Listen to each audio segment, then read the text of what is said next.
자, 여러분들 다들 소식 들으셨습니까? 정말 서프라이즈, 깜짝 놀랄만한 소식이 들려왔는데 이번 스토브리그 첫 대박 계약의 주인공은 로비 레이 아닙니다. 시미언도 아니고요. 그리고 심지어 스티븐 마츠도 아닙니다. 바로 호세 베리오스 선수가 그 주인공인데, 베리오스 선수는 FA도 아니었었거든요. 자, 그렇다면 토론토 블루제이스 구단이 왜 FA도 아닌 호세 베리오스 선수에게 1억 달러가 넘는 계약을 맺었던 걸까요? 그 이유를 여러분들과 알아보는 시간을 가져보도록 하겠습니다.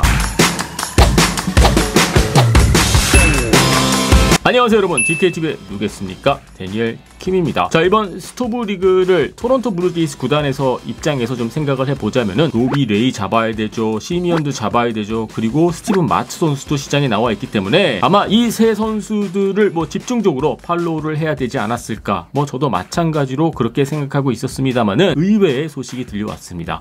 FA 자격 아닙니다. FA 선수가 아니에요. 호세 베리오스 선수가 무려 7년 계약, 그리고 총액 1억 3,100만 불, 이 정도면은 이번 스토브리그의 첫 대박 계약이 아닐까, 저는 그렇게 보고 있거든요. 물론 어제 로드리게스 선수가 디트로이트 타이거스와 계약을 맺었다라는 소식이 들려왔습니다만은 로드리게스 선수의 계약은 1억 달러가 넘는 계약이 아니었기 때문에 베리오스 선수의 이번 계약이 정말 첫 대박 계약이다라고 볼 수가 있지 않겠습니까? 자, 그렇다면은 왜 토론토 블루제이스는 로비 레이보다, 그리고 시미언보다, 그리고 심지어 스티븐 마츠보다 먼저 베리오스 선수와 계약을 맺은 걸까요? 자, 먼저 일단 베리오스 선수는 나이가 정말 어립니다. 94년생이거든요. 올해 나이가 27살밖에 되지 않았습니다. 류현진 선수 같은 경우에는 30살이 넘은 이후에 33살이 되는 시즌을 앞둔 상황에서 FA 계약을 맺지 않았습니까? 그런데 호세 베리오스 선수는 내년에 28살밖에 되지 않거든요. 나이가 워낙 어린 선수이고, 그리고 메이저리그에서 어느 정도 검증이 됐기 때문에 토론토 블루제이스 입장에서는 이제부터 베리오스 선수의 전성기가 시작된다라고 판단한 것으로 보여지고요. 일단 최근 그 베리오스 선수의 기록을 보면은요, 정말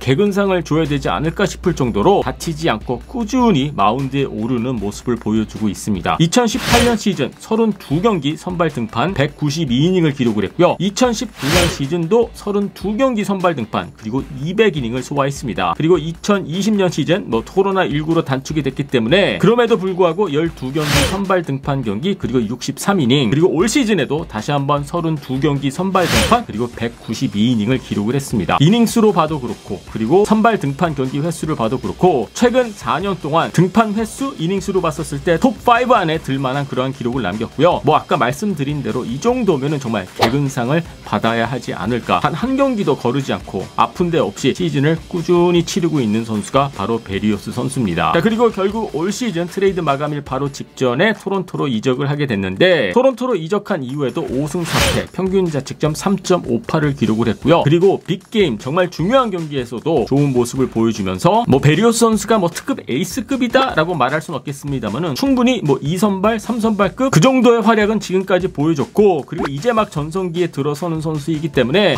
만약에 한두 단계 업그레이드가 된다라고 할 경우에는 충분히 에이스급 투수로 발전할 가능성도 저는 남겨져 있다라고 그렇게 보고 있습니다. 이러한 점들을 감안을 해서 결국에는 토론토 블루제이스가 조금 빠른 타이밍에 베리오스 선수와 장기 계약을 맺은 게 아닌가, 저는 그렇게 보고 있거든요. 7년에 1억 3,100만 불이다 라고 제가 말씀을 드렸는데, 실질적으로 봤었을 때 이번 계약은 6년에 1억 2천만 달러 계약이다, FA 계약이다 라고 보시면 되지 않을까, 저는 그렇게 보고 있거든요. 그 이유는 간단합니다. 내년 시즌 베리오스 선수의 예상 연봉이 한 1,100만 불 정도 됐거든요. 이 1,100만 불 같은 경우에는 FA 계약을 하던지 말던지 상관없이 일단 무조건 토론토 블루제이스가 내년 시즌을 대비해서 베리오스 선수에게 줬어야 했었던 액수였습니다. 그렇다면 1,100만 불을 제외하고 난 다음 계약 조건을 지켜보면은 결국에는 6년에 1억 2천만 달러 FA 계약이다. 어차피 내년 시즌 끝나면은 베리오스 선수가 FA 시장에 나올 예정이었기 때문에 조금 1년 앞당겨서 FA 계약을 맺었다라고 보시면 될 것 같고요. 물론 6년, 7년 계약 당연히 리스크가 따르기는 합니다만은 토론토 블루제이스 구단 프런트의 입장에서는 그동안 다치지 않고 꾸준히 해왔고, 만약에 2022년 22년 시즌에도 베리어스 선수가 좋은 성적을 낸다라고 할 경우에는 몸값이 엄청나게 오를 수가 있기 때문에 조금 리스크를 끌어안는다고 하더라도 1년 앞당겨서 일찍 계약하자, 이런 결론을 내린 것으로 보여집니다. 결국에는 6년에 2천만 불 정도, 평균 2천만 불 정도의 연봉을 받게 된다라고 보시면 될 것 같고요. 모든 장기 계약은 어느 정도 리스크가 따르기는 합니다만은 이 정도의 위험 부담감이라면은 충분히 한번